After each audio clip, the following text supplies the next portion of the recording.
गर्भलिंग निदान आणि स्त्रीभ्रूण हत्येविरोधात कठोर कारवायांचे जिल्हाधिकाऱ्यांचे आदेश. संशयास्पद माहिती टोल फ्री क्रमांकावर देण्याचे नागरिकांना आवाहन.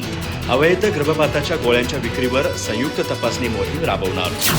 कोल्हापूर जिल्ह्यात गर्भलिंग निदान, स्त्री भ्रूण हत्या आणि संबंधित बेकायदेशीर प्रकारांना आळा घालण्यासाठी संबंधित यंत्रणांनी अधिक सतर्कतेनं काम करत कारवाया वाढवाव्यात असे निर्देश जिल्हाधिकारी डॉक्टर विजय राठोड यांनी दिले. जिल्हास्तरीय PCPNDT सल्लागार समितीच्या बैठकीत ते बोलत होते. यावेळी जिल्हाधिकारी डॉक्टर राठोड यांनी नागरिकांनी संशयास्पद बाबींची माहिती टोल फ्री क्रमांक 1800-233-4475 वर द्यावी असं आवाहन केलं.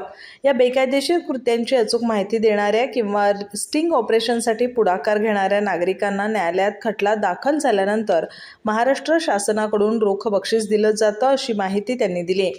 ते म्हणाले, गर्भलिंग निदानासारख्या गंभीर सामाजिक गुन्ह्यांना प्रतिबंध करण्यासाठी जनजागृती आणि कायद्याची प्रभावी अंमलबजावणी या दोन्ही बाबींना समान महत्त्व आहे. शासनाने उपलब्ध करून दिलेल्या तक्रार नोंदवण्याच्या सुविधांची व्यापक प्रसिद्धी करण्यात यावी, जेणेकरून नागरिक निर्भयपणे माहिती देऊ शकतील.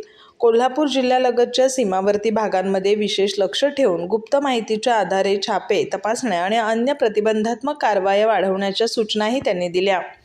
जिल्ह्यातील स्त्री पुरुष जन्म गुणोत्तर अपेक्षेप्रमाणे नसल्याबद्दल खंत व्यक्त करत अवैध गर्भपाताच्या गोळ्यांची विक्री हा चिंतेचा विषय असल्याचं त्यांनी नमूद केलं.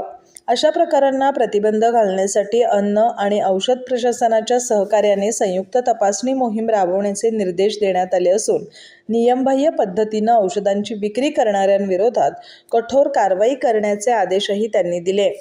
बैठकीत जिल्ह्यातील PCPNDT कायद्याच्या अंमलबजावणीचा आढावा घेण्यात आला. जिल्ह्यातील 353 नोंदणीकृत सोनोग्राफी केंद्रांपैकी 245 केंद्र कार्यरत असून त्यापैकी 194 केंद्रांमध्ये गर्भवती महिलांची तपासणी केली जाते. तसंच गर्भपात करण्याची परवानगी असलेल्या 202 केंद्रांमध्ये 79 खासगी रुग्णालये, 95 शासकीय रुग्णालये आणि 28 महापालिका क्षेत्रातील केंद्रांचा समावेश आहे. या सर्व केंद्रांची नियमित तसंच अचानक तपासणी करून कायद्याच्या तरतुदींचं पालन होत आहे की नाही याची खात्री करण्याचे आदेशही जिल्हाधिकाऱ्यांनी दिले.